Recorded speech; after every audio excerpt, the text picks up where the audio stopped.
सोलापूर लोकसभा मतदारसंघाच्या खासदार प्रणिती शिंदे यांनी मंगळवेढा तालुक्यातील मरवडे गावाला भेट देऊन राष्ट्रीय महामार्ग क्रमांक 561 च्या रुंदीकरण व प्रस्थापित बायपास संदर्भातील परिस्थितीची प्रत्यक्ष पाहणी केली। यावेळी त्यांनी ग्रामस्थांशी संवाद साधून त्यांच्या अडचणी, सूचना आणि अपेक्षा जाणून घेत सर्व वस्तुस्थितीचा आढावा घेतला। मरवडे गावातील ग्रामस्थांनी नुकतीच खासदार प्रणिती शिंदे यांची भेट घेऊन निवेदन सादर केले होते।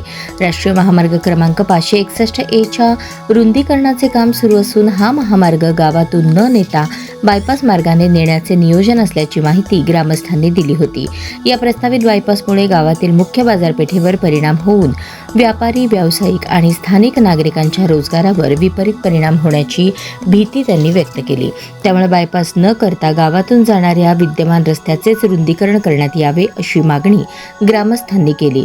ग्रामस्थांच्या या मागणीची गांभीर्याने दखल घेत खासदार प्रणिती शिंदे यांनी मरवडे येथे प्रत्यक्ष भेट देऊन संबंधित ठिकाणांची पाहणी केली। यावेळी नागरिकांनी विविध सूचना मांडत गावाच्या हिताचा निर्णय घेण्याची विनंती केली। यावेळी बोलताना खासदार प्रणिती शिंदे म्हणाल्या की मरवडे गावातील बाजारपेठ, व्यापारी आणि स्थानिक नागरिकांचे नुकसान होणार नाही याची पूर्ण काळजी घेतली जाईल।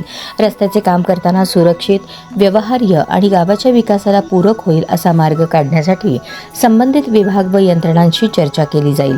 सर्व वस्तुस्थिती समजावून घेऊन गावकऱ्यांच्या मागण्या आणि भावना लक्षात घेऊन गावाच्या हिताचा योग्य निर्णय व्हावा यासाठी मी स्वतः पाठपुरावा करणार आहे।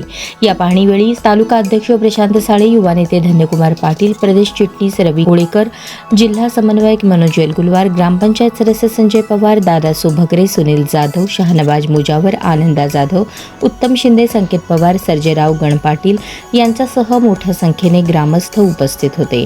ग्रामस्थांच्या प्रश्नांची तत्परतेने दखल घेत प्रत्यक्ष स्थळी भेट देऊन परिस्थितीची पाहणी केल्याबद्दल आणि गावाच्या हितासाठी सकारात्मक भूमिका घेतल्याबद्दल नागरिकांनी खासदार प्रणिती शिंदे यांचे आभार व्यक्त केले।